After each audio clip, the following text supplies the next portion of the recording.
Magandang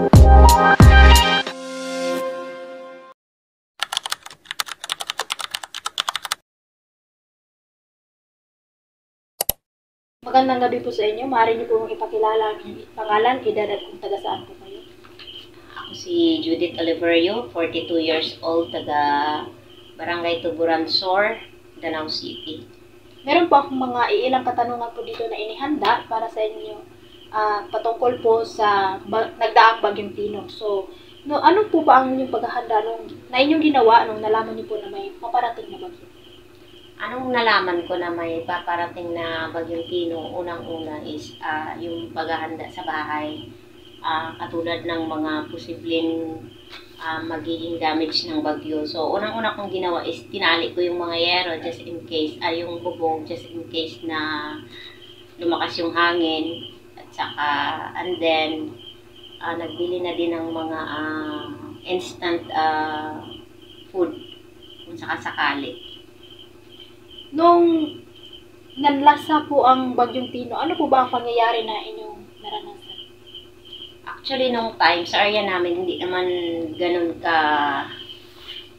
kalakas yung mga naramdaman namin tulad ng mga ibang area na talagang binaha. Kasi kami, sa side namin, nakatira kami sa medyo na mataas na lugar. Pero yung mga time na yun ng mga madaling araw, ano lang, yung parang hindi masyadong tulog talaga. Kumbaga nakikiramdam din sa paligid. So, pagkatapos po ng Bagyong Tino, ano ang inyong ginawa upang makabangon po sa trahedya? O mga pinsala nito sa mga lugar-lugar? Sorry?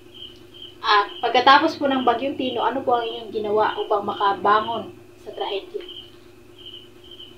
Actually, wala naman talagang, hindi ko naman masasabi na may mga pinsala talaga.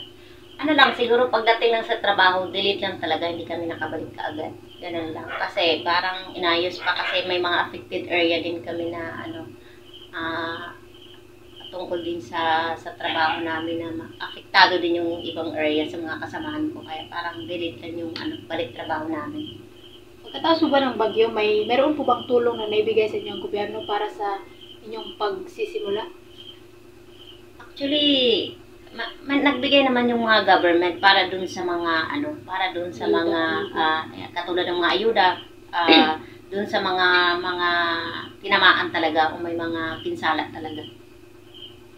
So ano po ba ang inyong mensahe sa mga taong nawala ng mahal sa buhay at nawala din ang kanilang mga bahay? Meron po ba kayong mensahe? Ano po?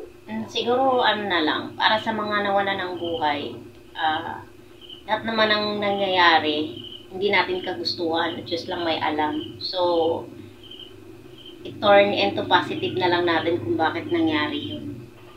At sa mga nawala naman ng bahay, bagay lang yan. Mas importante pa rin yung buhay. So, material na bagay lang yan, pwede pang ibalik. Sus, huling katanungan ko lang po, ano po ba ang aral na inyong nakuha pagkatapos ng bagyo? Aral na nakuha. Siguro na lang. Every time na may bagyong paparating, siguro na lang, maging aware tayo, wag na tayong masyadong kampante. Kasi katulad ng nangyari sa Bagyong Tino, yung hindi mo inaasahan na ganun pala siya kalala. Katulad ng mga na napagdaanan natin mga bagyo na hindi naman talaga ganun. So siguro na lang, doble ingat na lang at saka ayun. Maraming salamat po sa pagbabahagi ninyo sa inyong karanasan. Nilamang po. Maraming salamat.